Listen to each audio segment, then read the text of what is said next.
Terima kasih Anda masih menyaksikan berita utama bersama saya Asri Gunawan. Saudara, untuk pertama kalinya Presiden Prabowo Subianto merombak susunan Kabinet Merah Putih. Reshuffle kabinet dilakukan Presiden Prabowo usai 4 bulan mengkomandoi anak buahnya.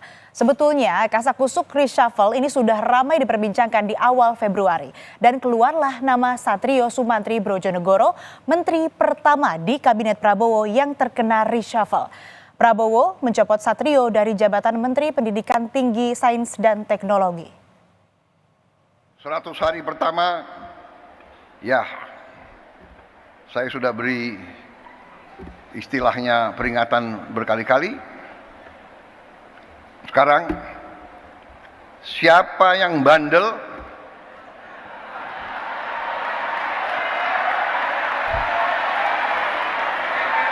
siapa yang dablek,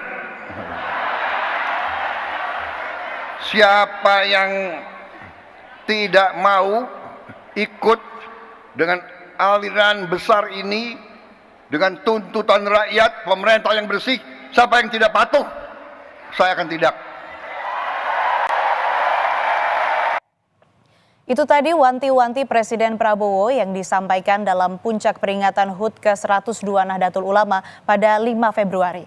Prabowo mengaku telah berkali-kali memperingatkan aparat dan para pembantunya untuk bersih-bersih diri dan bekerja demi rakyat. Namun, kalau ada yang bandel dan dablek, Prabowo tak segan menindak.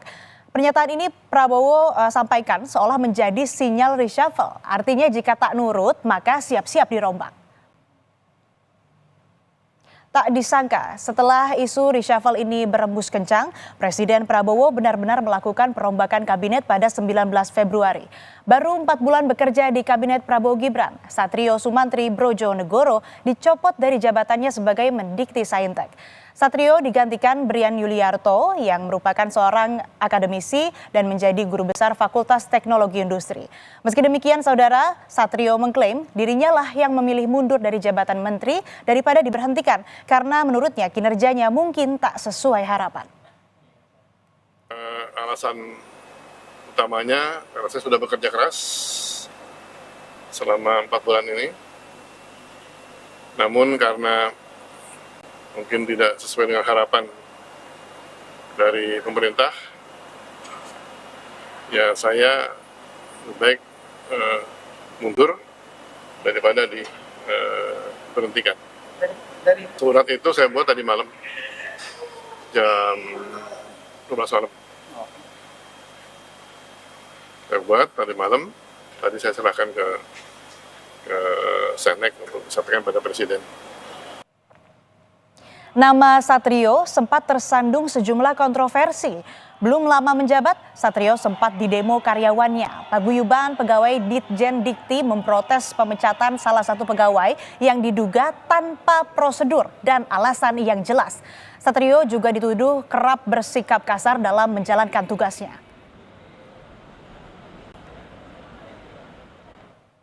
Namun saat menjadi Mendikti Saintek, Satrio membantah bersikap arogan dan sewenang-wenang sehingga memicu unjuk rasa pegawai kementerian. Satrio bilang tidak ada pegawai yang dipecat melainkan mutasi atau rotasi. Selain itu ia juga membantah jika dirinya disebut kerap melakukan kekerasan terhadap pegawainya. Pun Satrio menegaskan suara dalam rekaman viral bukanlah suaranya. Polemik ini telah dilaporkan ke Presiden Prabowo melalui Sekretaris Kabinet Teddy Indrawijaya. Saya melapornya lewat Mayor Teddy,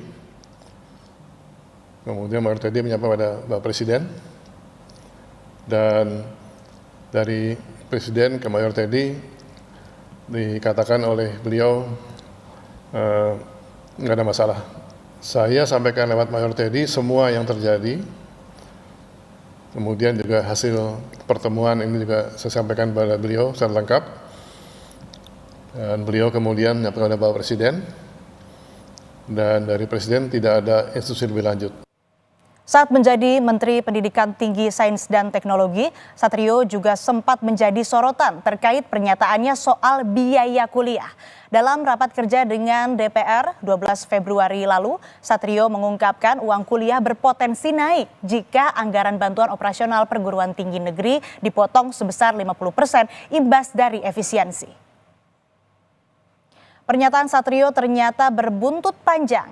Para mahasiswa di sejumlah daerah turun ke jalan memprotes kebijakan pemerintah yang berdampak pada masyarakat. Salah satunya adalah kebijakan efisiensi anggaran yang berdampak pada sektor pendidikan. Mahasiswa menuntut agar pemerintah mengkaji ulang sejumlah kebijakan yang tidak efektif.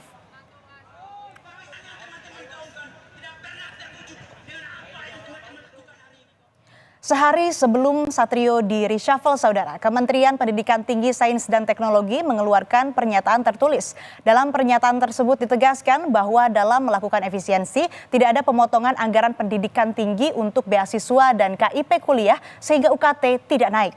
Sebelumnya, Menteri Keuangan Sri Mulyani juga memberi peringatan agar uang kuliah tunggal tidak naik di tengah efisiensi anggaran yang dilakukan pemerintah.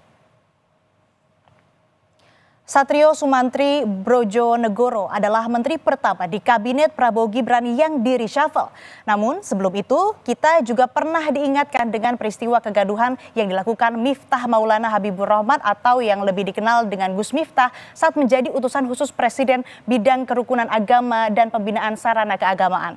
Miftah menjadi sorotan usai mengolok-ngolok seorang penjual es teh di acara pengajian di Kabupaten Magelang 20 November 2024. Publik menyayangkan seorang pejabat justru melontarkan kata yang dinilai tak pantas dan merendahkan pedagang kecil.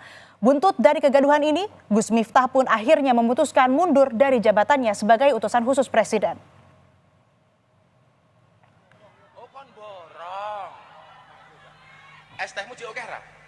Masih. Inilah video yang menjadi awal kegaduhan.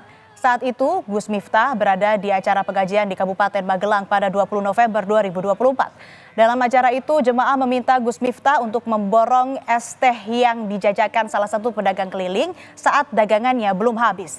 Gus Miftah lalu bertanya kepada pedagang es teh yang kemudian diketahui bernama Sun Haji. Dan kata-kata yang tak pantas keluar dari mulut Gus Miftah. Sun Haji yang berada di tempat tampak seketika terdiam. Es tehmu Ciokera? Masih. Kegaduhan yang disebabkan Gus Miftah ini telah sampai ke telinga Presiden Prabowo Subianto. Lewat Seskap Mayor Teddy Indra Wijaya, Presiden Prabowo menegur Miftah Maulana dan meminta Miftah untuk lebih berhati-hati saat berbicara di depan publik. Gus Miftah akhirnya datang ke rumah Sun Haji di Desa Banyusari, Magelang untuk meminta maaf kepada Sun Haji. Sun Haji pun telah menerima permintaan maaf Gus Miftah. Atas candaan kepada yang bersangkutan, saya akan meminta maaf secara langsung dan mudah-mudahan dibukakan pintu maaf untuk saya. Kemudian yang kedua, saya juga minta maaf kepada masyarakat atas kegaduhan ini yang merasa terganggu dengan candaan saya, yang dinilai oleh masyarakat mungkin berlebihan. Untuk itu saya minta maaf. Ini juga merupakan introspeksi bagi saya untuk lebih berhati-hati berbicara di depan publik dan masyarakat. Saya juga sudah ditegur oleh Bapak Seskap yang hari ini berada dari PAM untuk lebih berhati-hati menyampaikan pendapat dan pidato di depan masyarakat umum. Buntut dari perkataannya yang dinilai menghina seorang pedagang es teh, Gus Miftah akhirnya mengundurkan diri sebagai utusan khusus Presiden bidang kerukunan beragama dan pembinaan sarana keagamaan. Miftah mengaku keputusannya mengundurkan diri tanpa adanya paksaan dari pihak manapun. Saya memutuskan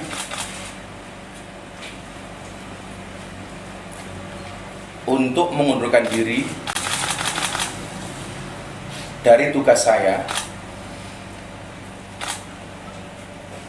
sebagai utusan khusus Presiden bidang kerukunan beragama dan pembinaan sarana keagamaan. Keputusan ini saya ambil bukan karena ditekan oleh siapapun, bukan karena permintaan siapapun, tetapi keputusan ini saya ambil karena rasa cinta, hormat dan tanggung jawab saya yang mendalam kepada Bapak Presiden Prabowo Subianto serta seluruh masyarakat. Meskipun baru 4 bulan pemerintahan Prabowo Gibran bergulir, sudah ada reshuffle. Tapi semoga perubahan ini tidak mengganggu kinerja kabinet dan mampu mendorong para menteri bekerja secara maksimal. Dan saudara, informasi lain masih akan